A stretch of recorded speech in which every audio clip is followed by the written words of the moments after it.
And welcome into your moving parts. You know, this ticker in you called your heart can sometimes give you all kinds of problems, especially as you age. We want to maintain a healthy heart, and we can do it through a series of exercises. Our guest is Dr. Michele Olsen, Auburn University of Montgomery, Ph.D. in Exercise Physiology.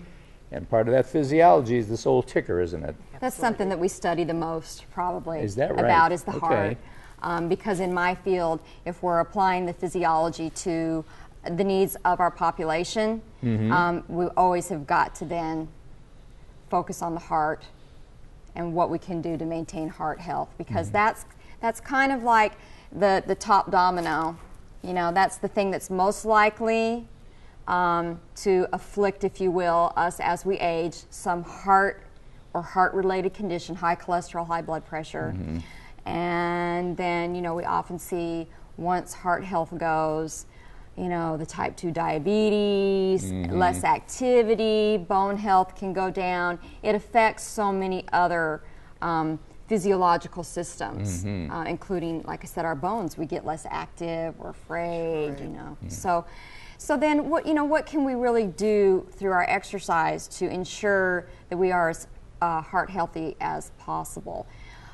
This, again, you know, it's like a repeating theme, right? Move, move, move, move. From back pain to heart, move, move, move. Maybe there are some subtle little tweaks, though, that we can do to target something specific. If Virginia's heart health is good, she's working on the postmenopause, abdominal adiposity. You know, you've had heart problems in the past, Right, I have a so we want bypass. to really focus on that. So you're both going to be moving, but the tweaking of what you do might be a little bit different. With heart health, it's doing your good aerobic type exercise, your elliptical exercise, your walking, your strolling. You can walk, jog. You can do Zumba classes.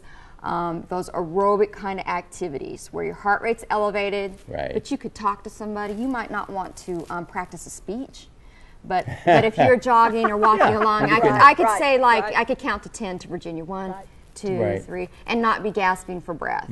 Okay, and then we want everybody to accumulate and do at least 20 minutes, probably better, closer 40 minutes or so a day, accumulating. We kind of use the 30 minutes all the time. 30 is great, 20 is good, 40 might be a little bit better. At least 3, optimally 5 days a week. And of course, when we think about the heart, we think, ooh, if I'm doing all this, am I putting too much stress on the heart? The heart's not going to stress from exercise, is it? Right. It's actually going to, that's what it's designed to do. It's designed to do it. You're exercising that muscle. It's designed, it knows how to behave when it has stress placed on it. It knows what to do. What messes up the heart is the blood vessels. If this is the heart, and the blood vessels are when the blood vessels get plaque and get blockage. That's right. They don't feed the heart.